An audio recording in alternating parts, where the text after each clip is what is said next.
Lari kok pakai sendal.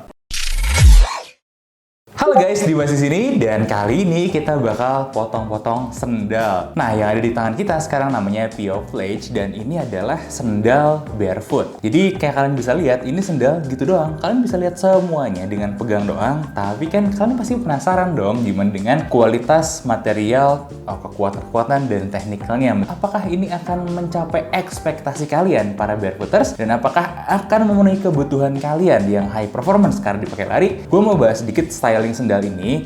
Jadi kalau kalian mendalami dunia barefoot, sebenarnya desain barefoot kayak gini tuh modelnya ya dijepit gitu di tengah-tengah. Ini tuh umum sebenarnya buat sendal barefoot, terutama yang buat pengganti hiking sandal. Sandal-sandal gunung itu banyak sebenarnya yang pakai, dan di luar negeri pun sebenarnya banyak yang pakai buat lari juga. Jadi bukan hal yang aneh. Kayaknya biar kalian gak bingung, langsung aja kita gas bedah sendalnya.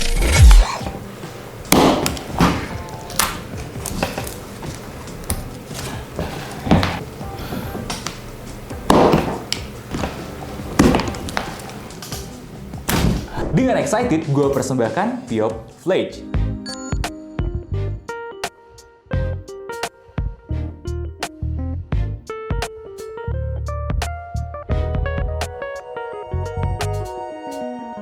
Nah, beberapa hal yang gue excited karena gue melakukan pengetesan sendiri dengan metode gue sendiri dan hasilnya sebenarnya cukup memuaskan. Mulai dari bagian uppernya ini, nah uppernya sebenarnya memang nggak terlalu spesial. Nah, kita harus breakdown sedikit dulu ya. Ini bagian strap sendalnya, nggak elastis sama sekali. Kalian juga bisa lihat ya di pengetesan kita, ini hampir nggak melar.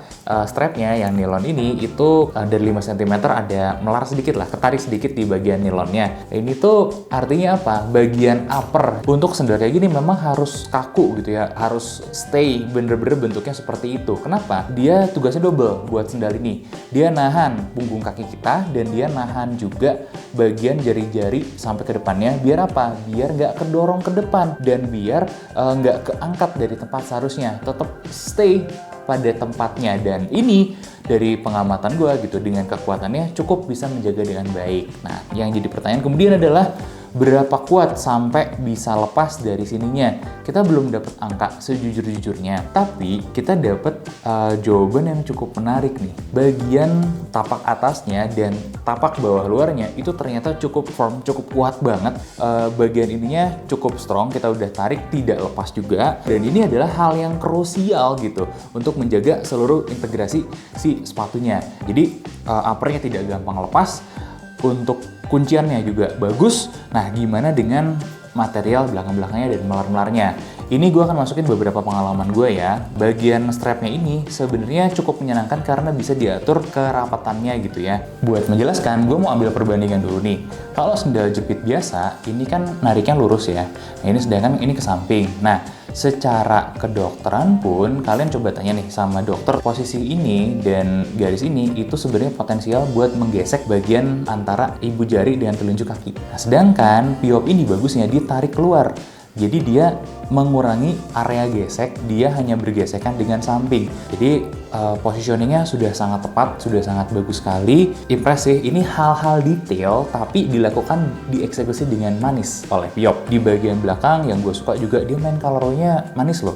Ini manis banget. Kalau kalian cewek-cewek mungkin akan lebih seneng gitu lihat ini. Sebuah hal yang menarik, apalagi kalau kita masuk sini lagi, ada detail sedikit nih ya. Di sini kulitnya itu kulit asli guys. Ini gue kaget, sumpah. Karena gue pikir ini tadinya kulit sintetis. Ternyata enggak, ini kulit asli. Dan artinya apa? Kulit asli cukup oke durabilitasnya. Tapi gue nggak bilang bagus banget ya. Tapi ada minusnya. Minusnya kemudian panas. Nah, bagian-bagian yang mungkin panas, kemudian dibolong-bolongin semua sama Pure. Ini nice banget. Nice. Kalau kalian mau tahu segimana kuatnya, kita udah tes tarik ya, memang lepas juga ujung-ujungnya. Tapi itu menurut gue sudah sangat cukup. Karena tarikannya menurut pemahaman gue nih, itu lebih daripada seharusnya yang bisa dijaga dan ditahan oleh material kulit ini. Toh, kita hanya nariknya di satu titik. Sedangkan ketika kita pakai, tarikannya itu terjadi di beberapa titik dan terdistribusi merata. Jadi jauh-jauh lebih kuat. Tapi I don't know, nanti kita coba aja pakai alat ya. Nah, itu tadi buat bagian uppernya. Jujur gue ngerasa sangat-sangat impressed banget sama material ini, tapi fair-fairan aja, ini ada potensi putusnya tetap ada ya. Makanya gue akan kasih rating buat atasnya ya, uppernya ya, 7,75 dari 10. Bagian sole, ini kita breakdown ada 3. Yang bagian atas, ini karakteristiknya dominan rubber campuran dengan plastik. Bagian bawah, ini foam, EVA. Paling bawahnya, outer sole-nya, ini karakteristik dominan rubber, tapi gue masih menemukan karakter plastiknya juga. Kenapa? Karena butuh karakter plastik untuk tough dan kerasnya ya. Nah, kita udah tes semuanya pakai Dremel. Ternyata bagian atasnya sendiri itu bertahan cukup oke ya. Kurang lebih bertahan 1 mili lebih ya buat material uppernya. Artinya abrasi kaki kalian, kalau kaki kalian terutama kasar gitu ya, ya masih cukup banget nih kuatnya. Mungkin nih yang kemudian akan terjadi, ini kan ada motif-motifnya ya. Nah, motif-motifnya ini kemudian akan kegerus duluan. Kemudian lama-lama nyetak bentuk-bentuk kaki. Itu menurut gue masih nggak apa-apa. Outsole-nya ini berkurang 0,9 milimeter. Menurut gue sih ini oke banget karena 0,9 itu angka yang hampir sama dengan Vibram untuk ketahanannya, abrasinya. Nah, kalahnya di mana? Jadi Vibram itu menang di 3 hal. 1, daya tahan, yang kedua kelenturan, yang ketiga itu adalah bobot. Nah, beberapa hal detail yang kita harus tahu di solnya. Solnya itu bener-bener rata ya. Artinya apa? Zero drop, dan ini kemudian kalau kita udah pakai sekali, 2 kali itu pasti akan mulai melengkung. Untuk apa? Ini wajar untuk mengakomodasi kaki kita, apalagi begitu kaki kita gerak pasti ketarik juga, makanya sudah mulai melengkung seperti ini. Ini bagus-bagus aja, nggak ada masalah karena ya dia yang ngikutin kaki kita, bukan kaki kita yang ngikutin sepatunya. Itu kan konsep sepatu barefoot ya. Satu-satunya notes yang gue pengen kalian tahu kalau pakai sandal barefoot ini, kalian juga harus paham, nggak semua kondisi cocok pakai sandal barefoot. Contohnya kalian main ke konstruksi, main ke tempat yang banyak ranjau pakunya. Gue harus bilang gue belum sepede itu sama materialnya ini kalau diversusin sama Vibram. Karena Vibram aja tetap bisa sobek sama paku. Begitu gue hujamin ya, kalian udah lihat kemarin. Ini gue belum yakin sampai segitu kekuatannya. Meskipun belum di levelnya Vibram, tapi gue pede ngasih angka 8 buat si solnya ini ya. Dan kita masuk ke bagian ketiga, itu kenyamanan dan performa ya. Langsung aja, kenyamanan kalian nggak akan ngerasa nyaman, kalian nggak akan ngerasa gimana-gimana banget karena ini sandal barefoot. Nah, satu-satunya kenyamanan adalah nahan ini loh. Kenapa? Kalau kalian pakai sandal jepit kayak begini, ini bagian belakangnya kaki kalian itu masih harus ngangkat, dan itu tuh sebenarnya sering dibicarakan juga sama dokter-dokter kalau itu bukan hal yang baik. Biar lebih aman, butuh penahan, dan itulah yang diberikan sama Piyok. Jadi kalian bisa lihat sendiri kaki gue kalau ngelangkah pakai ini full ke bawah, bener-bener lebih nggak effort, kakinya lebih oke, dan mijaknya juga lebih baik. Nah, gimana dengan lari? Tadi kan baru ngomongin sampai jalan ya. Ketika kita lari, ini juga gue mendapatkan banyak hal-hal positif sebenarnya. Ini jauh lebih baik daripada lari nyeker.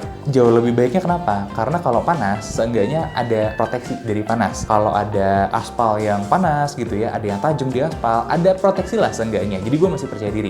Intinya apa? Intinya untuk performance-nya sangat-sangat acceptable buat kalian yang barefoot, tapi kalian juga harus tahu, ini bahkan bagi orang barefoot pun harus ada sedikit adaptasi karena feel-nya berbeda. Beda banget kayak kita nyeker, beda banget dengan kita pakai Vibram Five Fingers. Nyeker sama pakai Vibram Five Fingers itu sangat mirip sekali. Nah, ini kita tahu nih ada alas dan alasnya ditahan pakai ini. Nah, memang butuh penyesuaian beberapa kali. Bahkan kalau menurut gue, saran gue sih kalian biasakan dulu pakai sekitar 2 minggu gitu ya, baru kalian pakai buat race. Jangan hari pertama race pakai sandal ini. No, it's a big no. No. Kalian akan ngerasain juga yang namanya pasir-pasir, kerikil-kerikil masuk, itu makanan sehari-hari banget kalau pakai kayak begini. Kita harus mewajarkan, karena ya kalau kita pakai sandal juga biasanya kan kayak begitu gitu. Walaupun udah terbiasa, gue menemukan beberapa sedikit hack gitu ya sambil gerak, ya udah dimainin dia kakinya sedikit biar kerikil atau pasir-pasir itu bisa keluar. Dan sisanya, kalau ada sisa ya mari kita berdamai dengan hal-hal seperti itu. Dan yang paling penting buat kalian nih, kaum Skechers, ini bukan sandal yang nyaman buat kalian, tapi ini sandal yang jauh lebih baik buat kalian. Kenapa? Karena tidak overly cushion, karena zero heel drop juga. Kaki kalian akan ya napak langsung di tanah, yang akan bikin kalian sangat kaget ya untuk user Skechers, untuk user Hoka terutama, Ultraboost atau yang lain-lain nih yang terbiasa mendarat di bagian heelnya nih, heel strike, wah kalian akan sangat-sangat kaget sekali. Karena perbuatan kalian itu tidak natural. Sorry kalau gue harus ngekritik, tapi memang ya itu hal kenyataannya gitu. Oke lah pakai Skechers, pakai Hoka, aman karena ada bantalan yang tinggi banget, cushion yang tinggi banget, jadi kalian nggak langsung sakit. Nah begitu kalian balik ke barefoot gitu ya, mampus kalian, sakit loh, ini heelnya bakalan sakit banget dan itu akan bikin kalian injury. Dan itu sebenarnya hal yang sering disebut-sebut orang, barefoot meningkatkan resiko injury. Kalau mau pakai barefoot, pastikan kalian mendarat di bola-bola kaki atau bagian depannya. Kalau kalian tidak paham dan tidak pengalaman, jangan lakukan itu.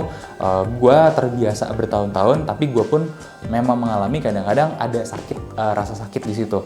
Jadi tolong bijaklah dalam teknik berlari ya. Nah mungkin gue bukan orang yang tepat untuk ngomongin ini. Kapan-kapan gue pengen ngobrol juga dengan yang lebih expert lari.